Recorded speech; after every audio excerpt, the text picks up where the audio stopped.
어제 본문부터 말씀을 이어가 볼까요? 어제 본문 3절부터 이야기는 역사적으로 볼 때에 시드기야 왕이 된 지 9년째 일어난 사건을 말하는 겁니다. 9년째 됐다고 그랬죠. 그가 이제 10년, 11년째에 남유다가 망하게 되니 이제 망하기 바로 2년 전의 일이라 할 수 있겠습니다. 시드기야가 남유다 왕의 자리에 오르게 되어진 것은 그가 그냥 자연스럽게 올랐던 것이 아니라 바벨론의 느부갓네살 왕의 덕분에 그가 왕이 올랐던 거예요. 느부갓네살 왕이 전임 왕이었던 여호야김을 바벨론 왕이 그를 폐위시키고 시드기야를 그 왕의 자리에 앉혔으니 여러분 무엇을 기대할까요? 자신의 말을 잘 듣기를 기대했을 것입니다. 처음에도 그런 느부갓네살의 왕의 말을 이 시드기야가 잘 듣는 듯 했어요. 그런데 시간이 흘러서 시드기야는 바벨론을 섬기는 것이 아니라 이집트와 손을 잡습니다. 이게 무슨 이야기일까요? 바벨론 느부갓네살 왕을 배신했다고 하는 이야기입니다. 그러니 바벨론 군대가 가만히 있을까요? 남유다를 징벌하러 찾아옵니다. 이때 시드기야는 예레미야에게 나라의 운명을 위해서 하나님 앞에 기도를 해달라 요청합니다. 괜찮아 보이죠? 여러분 더욱 놀라운 것은 이 사이에 이 전쟁의 판도가 달라지는 겁니다. 마치 히스기야가 기도하자 아수르의 사네립이 물러가는 그 이야기하고 똑같은 상황이 지금 벌어지는 거예요. 남유다의 동맹국 이집트가 군대를 파견하여서 시드기야에게 힘을 더해 주었습니다. 뭘까요? 이것은 기도의 응답일까요? 또 바벨론의 군대는 더 이상 남유다를 공격하지 않고 그들이 후퇴합니다. 뭘까요? 이게 마치 기도의 응답처럼 보이지 않을까요? 남유다가 볼 때 지금 바벨론이 완전히 떠난 것처럼 보이고 자신들이 전쟁에서 승리한 것처럼 보이고 하나님께서 우리의 편으로 지금 힘을 실어주는 것처럼 그렇게 여겨집니다. 그런데 바벨론이 후퇴하고 떠난 뒤에 예레미야에게 다시 한번 하나님의 말씀이 임해요. 그러니까 모두가 다 또 예레미야의 입을 주목하겠죠. 야, 하나님께서 또 우리에게 뭐라고 말씀하시는가? 그랬더니 그의 말씀은 이런 거였습니다. 너희를 도우러 왔던 이집트의 군대는 다시 물러가고 바벨론이 너희에게 돌아올 것이다. 이 예언이 반대였으면 좋겠어요. 바벨론이 이제 영원히 물러가고 이집트가 너희들을 굳게 붙잡아 줄 것이다. 이런 예언이기를 바랬는데 거꾸로 되어지는 겁니다. 시드기야, 우리가 지난주에 살펴보았던 여호야김하고 함께 비교를 해볼 필요가 있습니다. 여호야김은요 정말로 하나님의 말씀에 대하여서 대놓고 무시했던 사람입니다. 예레미야를 잡아 죽이려고 했고요, 하나님의 말씀을 담았던 그 두루마리가 자신의 손에 들려지잖아요. 그러면 읽혀지면 읽혀질수록 읽혀지는 그 두루마리를 족족이 찢어다가 왕궁의 화로에 불살라서 자신의 땔감으로 삼았던 여호야김. 여러분, 하나님의 말씀을 두려워하지 않은 아주 강폭한 사람이 바로 여호야김이었습니다. 그런데 시드기야는 달랐어요. 어떻게 합니까? 기도해달라고 부탁하고 하나님의 귀한 말씀에 귀 기울이고 괜찮아 보이죠? 하나님의 음성을 듣기 원했던 사람입니다. 하지만 시드기야는 우유부단한 사람이었습니다. 이러지도 못하고 저러지도 못하고 머뭇거리기만 반복하는 사람이었습니다. 예레미야의 말을 듣는 것 같으면서도 결국에는 예레미야의 말을 듣지 않는 사람, 하나님의 말씀을 잘 듣는 것 같지만 하나님의 말씀에 절대 순종하지 않는 사람.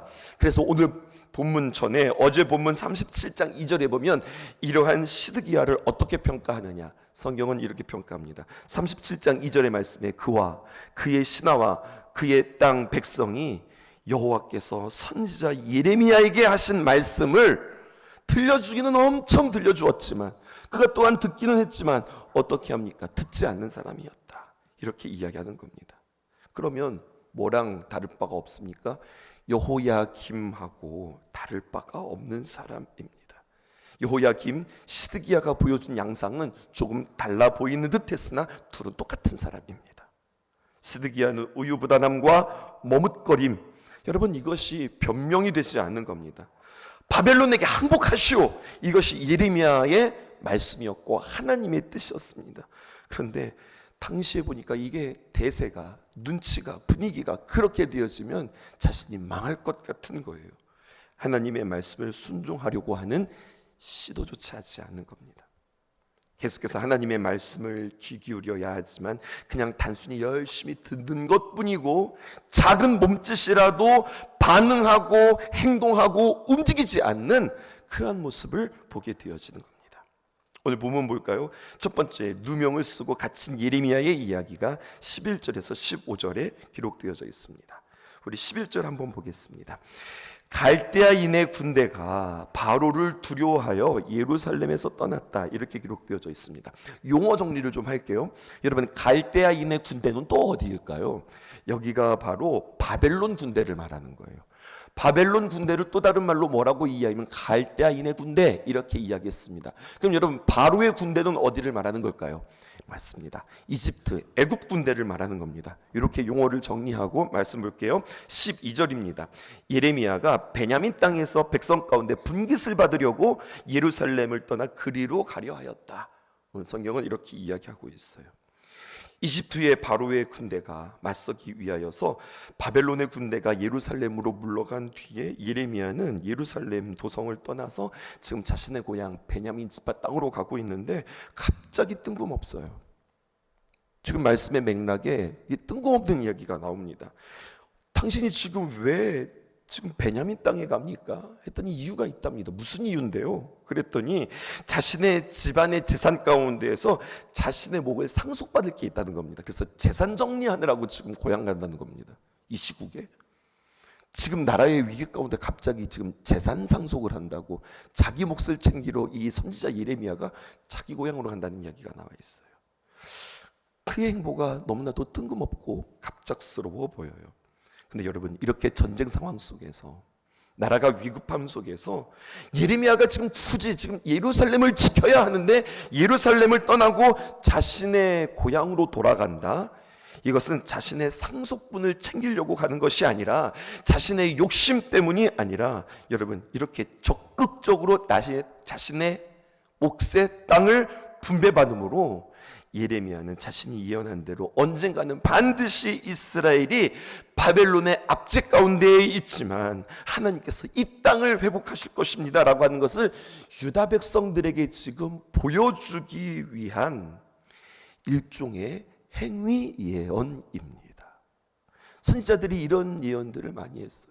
자기 스스로 이렇게 막 밧줄에 꽁꽁 묶으면서 내가 이렇게 묶입니다. 또 막 큰 칼을 차면서 우리가 이렇게 큰 고통을 당한 겁니다. 이렇게 행위 예언을 통하여서 실물 교육을 통하여서 이 땅은 하나님의 언약이 신실하게 회복되어지는 땅입니다. 지금 이 판국에 내 땅을 차지한다고요? 예, 맞습니다. 언젠가는 하나님께서 이 땅을 우리의 손에 돌려줄 것이기 때문에. 그런데 이러한 예레미야의 행동을 이해하기보다는 오해합니다. 13절에서 14절, 13절은 제가, 14절은 여러분들이 읽을게요. 베냐민 문에 이른 즉 고향 내려갔어요. 하나냐의 손자요 셀레마의 아들인 이리야가 이름하는 문지기의 우두머리가 선지자 예레미야를 붙잡아 이르되 내가 갈대아인에게 항복하려 하는도다. 14절. 예레미야가 이르되 거짓이다. 나는 갈대아인에게 항복하려 하지 아니하노라. 이리야가 듣지 아니하고 예레미야를 잡아 고관들에게로 끌어가매. 여러분, 성경 중에서요 스토리텔링 성경이라고 하는 책이 있습니다. 성경을요 말 그대로 이야기처럼 잘 쉽게 풀어내서, 예레미야 생각보다 좀 내용이 어렵고 좀 표현이 어렵지 않으세요? 근데 이 스토리텔링 성경은 이 부분을 아주 쉽게 잘 정말 이야기처럼 동화처럼 우리에게 기록해주고 있어요. 그 부분 여러분들에게 읽어드릴게요. 거기 잠깐, 어라? 당신은 예레미야 선지자 아니요? 지금 이 판국에 무슨 연유로 성문을 빠져가려 하는 것이요? 아하, 척 보니 당신은 지금 바벨론 군사들에게 항복하러 가는 것이 분명하군요. 당신은 어찌 조국을 배분하고 이런 매국적인 행동을 한단 말입니까? 예레미야가 예루살렘 도성의 북쪽에 있는 베냐민 문, 곧 베냐민 지파의 땅으로 향하는 그 성문에 이르렀을 때 그 성문을 지키고 있었던 문지기들이 우두머리가 그를 불러 세우며 다그치면서 그를 거칠게 대합니다. 그는 하냐냐의 손자요 셀레마의 아들인 이리야라고 하는 사람이었습니다. 그가 예레미야를 다그치며 거칠게 몰아붙이자 예레미야가 항의하지만 소용이 없었습니다. 베냐민 성문의 문지기 우두머리 이리야는 예레미야의 말을 듣지 않고 다짜고짜 그를 체포하여 고관들에게로 끌고 갑니다. 고관들은 붙잡혀온 예레미야를 보고 크게 분노했습니다. 그래서 예레미야를 매질한 후에 서기관 요나단의 관저에 가두어 버렸습니다. 당시 요나단의 집은 중죄인들을 가두둔 감옥으로도 사용되었기 때문에 그리하여 예레미야는 억울한 누명을 쓴 채 꼼짝없이 서기관 요나단의 관전에 지하 토굴 감방에 여러 날 동안 갇혀 있게 되었습니다. 그곳은 햇볕이 거의 들지 않고 항상 눅눅한 습기가 차 있는 아주 열악한 곳이었습니다. 이야기가 너무 쉽게 표현되어져 있죠. 그렇게 예레미야는 지금 잡혀 있는 겁니다. 두 번째, 시드기야의 질문과 예레미야의 대답을 보십시오. 여러 날 후에 유다 왕 시드기야가 예레미야에 대한 소식을 듣습니다. 그래서 왕은 다시 한번 이 시드기야에게 사람을 보내어서 예레미야가 요나단의 관저 지하 토굴 감방에서 그를 끄집어냈고요, 왕궁으로 불러들였어요. 그리고 다시 한번 예레미야에게 아주 진지하게 그러면서도 은밀하게 묻습니다. 또 요즘 하나님으로부터 받은 말씀이 있습니까? 하나님이 이 땅에 대해서 뭐라고 이야기합니까? 그랬더니요, 17절 한번 보실게요. 시드기야가 왕의 사람을 보내어 그를 이끌어내고 왕궁에서 그에게 비밀이 물어 이르되 여호와께로부터 받은 말씀이 있느냐? 예레미야가 대답하여 이르되 대답하되 있습니다. 하나님이 주신 말씀이 있습니다. 무슨 말씀인가 했더니 또 이르되 왕이 바벨론의 왕의 손에 넘겨지리이다. 이렇게 이야기하는 겁니다. 여러분, 세 번째 보실까요? 예레미야가 탄원하는 거죠. 예레미야가 다시 시드기 왕에게 말합니다. 18절에 내가 왕에게 왕의 신하에게나 이 백성에게 무슨 죄를 범하였기에 나를 옥에 가두었나이까. 19절 바벨론 왕이 와서 왕과 이 땅을 치지 아니하리라고 예언한 왕의 선지자들이 이제 어디 있나이까. 왕이셨지, 이제까지 무슨 선지자의 이야기를 들었습니까? 그들이 뭐라고 이야기했습니까? 그들의 예언은 다 거짓 예언 아니었습니까? 내 말이 맞지 않습니까? 이렇게 이야기하면서 여러분 20절 말씀 한번 주목해 보세요. 이렇게 기록되어 있어요. 내 주 왕이여 이제 청하건대 내게 들으시며 나의 탄원을 받으사 나를 서기관 요나단의 집으로 돌려보내지 마소서. 내가 그 감옥에 가고 싶지 않습니다. 그 감옥이 너무나도 무섭습니다. 내가 거기서 죽을까 두려워하나이다. 이렇게 이야기해요. 우리가 알았던 예레미야의 모습, 우리가 기대했던 예레미야의 모습하고 조금 다르죠. 우리는 그냥 기대하기를 어떤 모습이냐, 예레미야 죽으면 죽으리이다.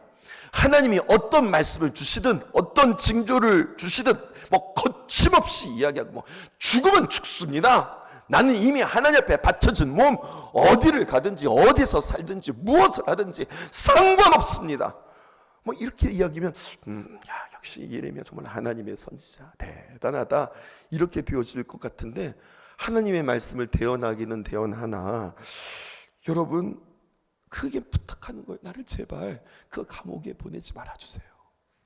내가 거기에서 죽을지도 모르겠습니다. 자신의 목숨을 붙잡고 막 두려워하는 또 다른 예레미야의 모습을 우리는 보게 되어집니다.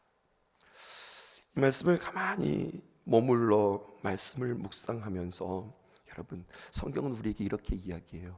예레미야도 우리와 똑같은 성정의 사람이었다. 똑같은 느낌, 똑같은 감정, 똑같은 육체를 가진 그러한 사람이었다는 거죠. 그런데 놀라운 것은 그도 똑같이 우리처럼 그러한 핍박과 열악한 상황 속에서 두려웠다는 거예요. 그런데 두려움이 두려움으로 끝이는 것이 아니라 그럼에도 불구하고 하나님의 말씀을 전하지 않을 수 없었다고 하는 사실입니다. 가만히 생각해 보면 그래요. 태어나면서부터 성종으로 좋은 믿음을 가지고 태어난 사람은 없습니다. 딱 태어났는데 그냥 믿음이 좋아. 여러분, 그런 사람은 없습니다. 예레미야나 우리나 다 똑같은 겁니다. 똑같이 연약한 겁니다. 똑같이 부족한 겁니다. 그런데 예레미야는 매 순간 그럼에도 불구하고 그는 두려워하고 떨리는 사람이었으나 의지해요. 무엇을 의지합니까? 하나님을 의지해요. 오늘 하루도 예레미야와 같이 두려움이 우리 안에 참 많이 있을 수 있습니다. 참 답답함이 우리에게 있을 수 있습니다. 참 안타깝고 언제까지 기다려야 하나, 이건 참 오해가 아닌가, 이것은 나에 대하여서 좀 잘못 이해하는 것은 아닌가, 왜 사람들이 그렇게 생각할까, 여러 가지 많은 상황들, 참 쉽지 않은 순간순간들이 우리에게 주어지는 상황들이 얼마나 많이 있는지 모릅니다. 그런데 그때에 상황이 아니라 하나님이 회복시켜 주시고, 하나님이 고쳐 주시고, 하나님께서 돌려주시고, 하나님께서 처음의 모습으로 바꿔주시지. 그 하나님을 기억하면서 오늘 나의 분깃을 찾고, 오늘 하나님께서 그 회복해 주실 그 그림을 그리면서 그때 나는 이렇게 살아가야지, 그때 나는 이렇게 선택해야지, 이것을 선택하며 꿈꿀 수 있는 저 여러분들 되었으면 참 좋겠습니다. 이러한 호소에 시드기야가 그 말을 듣는 눈치 같습니다. 하지만 대신들에게 휘둘리고 있었던 유약하고 우유부단한 왕, 그는 예레미야를 석방시키지 못하고 겨우 그를 토굴감방에서 이끌어내어 왕궁의 경비대 뜰 안에 있는 곳에 감금시키도록 그렇게 조처를 하는 겁니다. 훨씬 상태는 좋아진 것 같아요. 그곳은 왕궁 곁에 위치해 있고 일반 감옥처럼 죄수를 가두어 격리시키는 곳, 여러분 연금 장소로서 유치장과 같은 곳이었습니다. 그렇게 예레미야를 위해서 하나의 선처를 베풀기는 하나, 여러분 그렇게 해서는 안 되죠. 예레미야는 묶여 있는 자가 아니라 풀려나야 되는 자죠. 그렇게 다시 예레미야는 다시 갇히는 거예요. 왕이 예레미야에게 가서 하나님의 뜻이 무엇입니까? 하나님의 말씀은 뭐라고 이야기했습니까? 계속해서 하나님의 뜻을 물었고, 예레미야는 그때마다 신실하게 하나님의 뜻을 알려주었지만 시드기야는 결단하지 못하고 그냥 그 자리에서 계속 머뭇거리기만 반복할 뿐입니다. 예레미야가 그런 시드기야를 바라보면서 얼마나 답답했을까요? 더 나아가 여러분, 하나님이 그런 시드기야를 바라보면서 얼마나 안타까웠을까요? 하나님과 세상 사이에 하나님 눈치도 보고 또 세상 눈치도 보고 그 자리에서 나의 이득도 생각하며 나는 조금도 손해를 보지 않을 것이라 이야기하며 이렇지도 못하고 저렇지도 못하고 어정쩡한 모습으로 서 있는 그 모습은 어제 성경이 우리에게 이야기한 바, 그는 여호야김하고 다를 바가 없다. 그는 하나님의 말씀을 듣지 않는 자이다. 듣기는 했으나 그의 삶으로 실천하지 못하는 그의 모습은 하나님의 말씀을 듣지 않는 자다. 그렇게 이야기합니다. 오늘 말씀 앞에서 잠시 머물러 서 보시지요. 그리고 하나님께서 오늘 우리에게 뭐라고 말씀하시는지 여러분들 들어보시지요. 그리고 기도하시지요.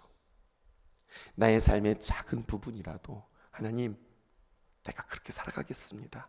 그렇게 결단하지 마시고, 하나님, 내가 그렇게 살아갈 수 있도록 하늘 문을 여시고 하늘의 귀한 능력을 내게 부어주셔서 내가 감당하게 하소서.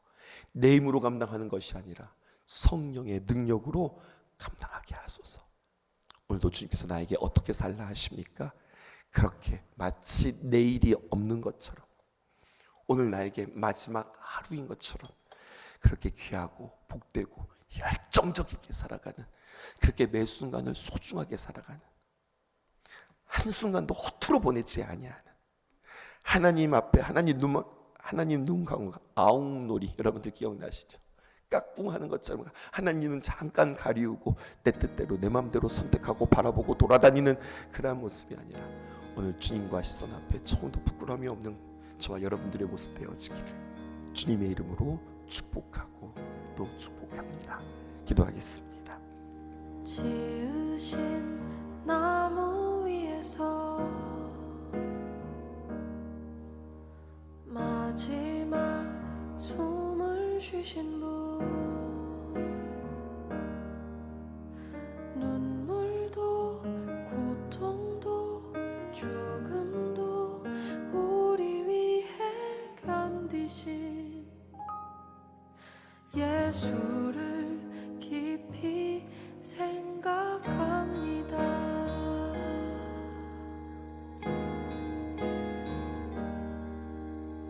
물에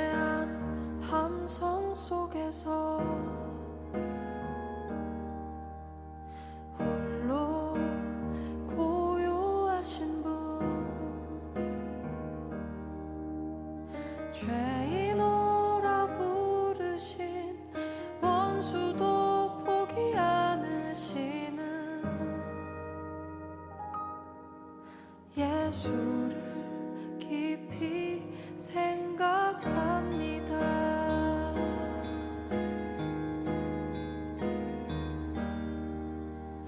오 예수님, 당신의 사랑이 얼마나 큰지. 오 예수님,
오